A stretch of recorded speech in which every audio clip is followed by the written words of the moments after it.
Hello, welcome to Kelly's Coffee and Movie Chat. Yes, only on YouTube right now. I do have I have an actual podcast, Kelly's Coffee and Crime Chat. But today I thought I would do episode 1. I am a big fan of movies. I love, my entire life I went to the movies. Yes, I'm drinking Java Mama, just like in my other podcast, Java Mama's Air Roasted.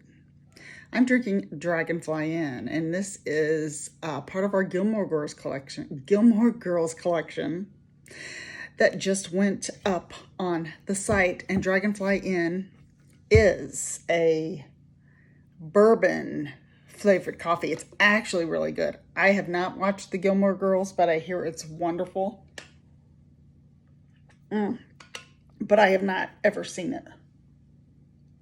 it. Very good. Okay. This is what I'm going to be reviewing and discussing. Paper Moon. This movie was made in 1973, and I've never seen it. I've always wanted to, but no, have never seen it. It stars Ryan O'Neal and his daughter Tatum O'Neal, who was 9 at the time, and Madeline Kahn, who I completely forgot about. And it's like seeing her in this, it's really good. She's got a really good part in it. But this is about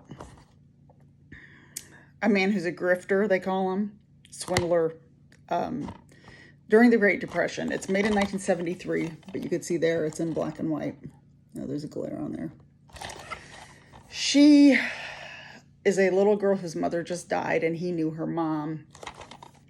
But it never really talks about if they really knew each other or not. The little girl says, "You met my..." Well, they did meet, but it's never told the relationship really that he had with the mother. But she's trying to get home to Missouri. It was filmed in Kansas. She's trying to get home to Missouri to her aunt because her mother just died. And he's the type of person who, he's a con artist. So what he does, he reads obituaries, acts like he knew the person who died. And then, long story short, he will go to, it's usually, I never understood why he went to her mother's funeral, thinking because he knew her. Because usually what he does is he reads the obituaries, hunts for widows who lost their husband, goes to their home and acts like a Bible salesman and acts like he's from a church. So they're going to trust him. And he says that the man who died, he acts like he doesn't know they died. And he says, "Is he home?" And they're like, "No, he passed away." He's like, "He ordered this Bible for you, for someone named," he doesn't say for you, he says for someone named, and he says a woman's name. And the lady's like, "Well, that's me." And he said, "Well, these are like top of the line." I forget what word he used for the Bibles. And he actually had a stamper, and he stamped the woman's name on the inside, I think. I can't remember exactly where the name was. And she said, "Oh, well, he must have ordered that for me if my name's on it." And then he takes their money because, see, the guy died before he was able to pay. And that's his whole story.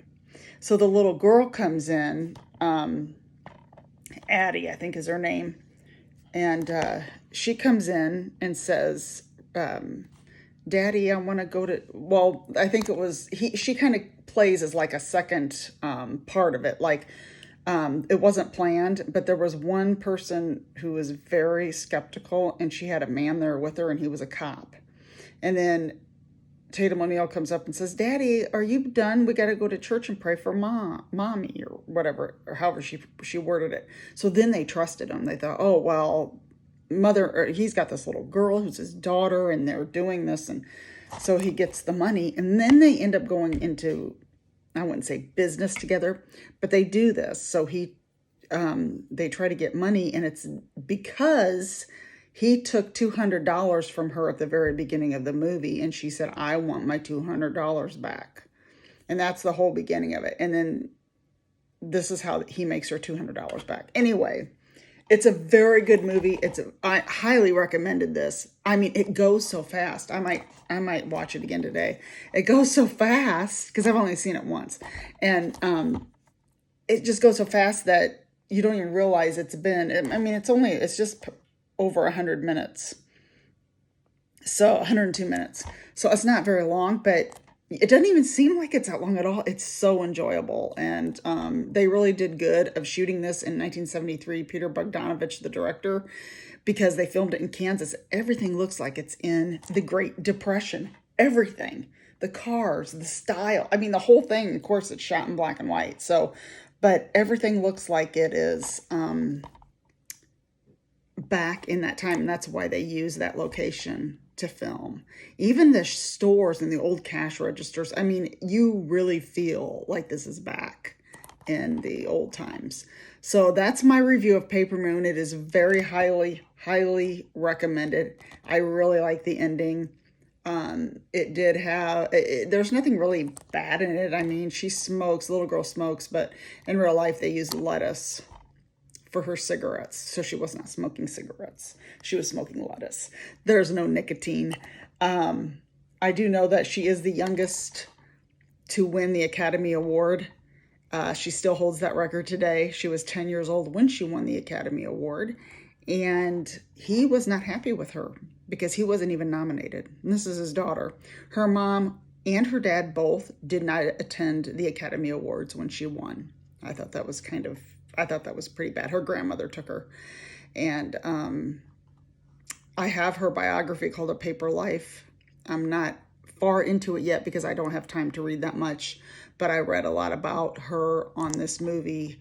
She had no prior acting experience.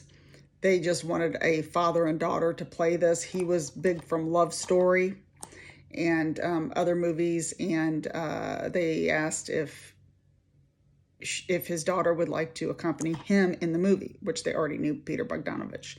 And that's how it all started. And she had trouble remembering her lines. But when you watch this movie, you think she's a natural. So, highly recommended. Try this one.